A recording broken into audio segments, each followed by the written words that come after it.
Good afternoon from Yummy BTV. Wishing you all well, sending plenty of love your way as usual. Just finished travelling, back in London. More big stuff coming up this week.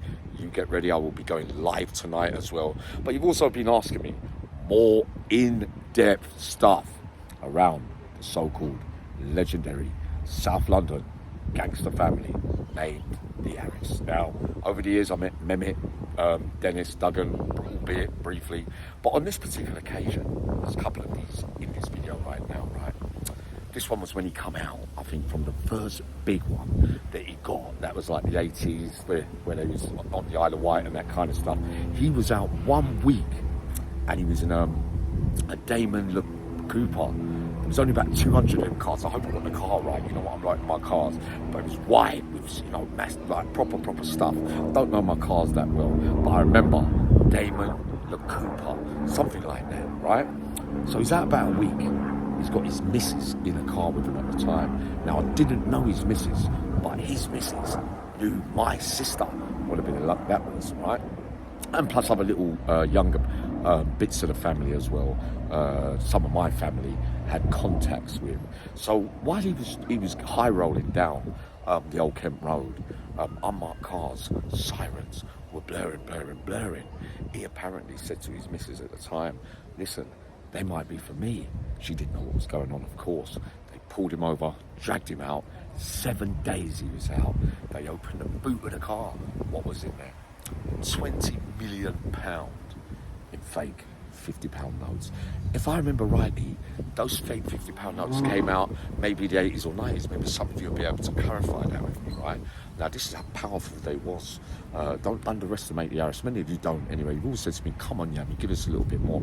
Also in the boot of the car, 3 pieces of firearms, no bullets, 1 vest as well. Right, he gets out the car, a swarming all over him. He says, yes. He gave a name, right, his name. And he said, hold on, can you just speak to my brother? Bermondsey or Woolworth police station, right?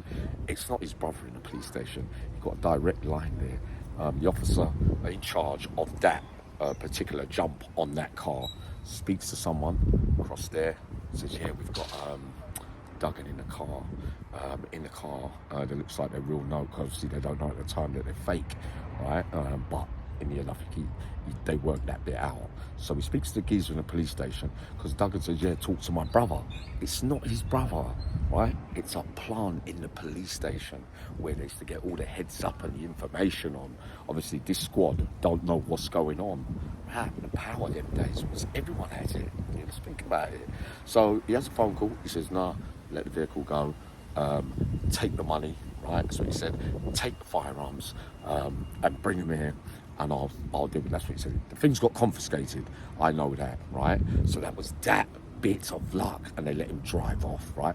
So be careful how we do this and say this. Allegedly.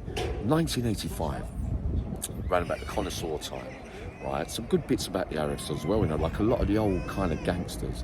Now, there was an arranged Indian marriage, right?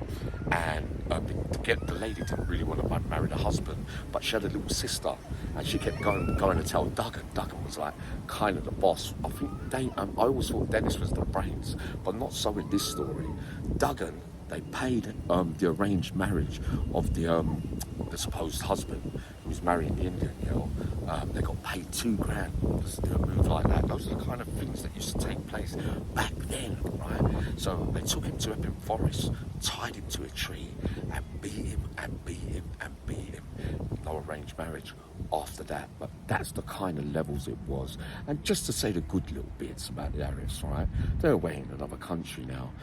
Barbara used to work in a connoisseur. She's got M&S now, and many of those lady workers, obviously old age now and everything, they still send them money up till today, keeping it real and keeping it proper. I'll be up a little bit later. I'm going live, sending loads of love.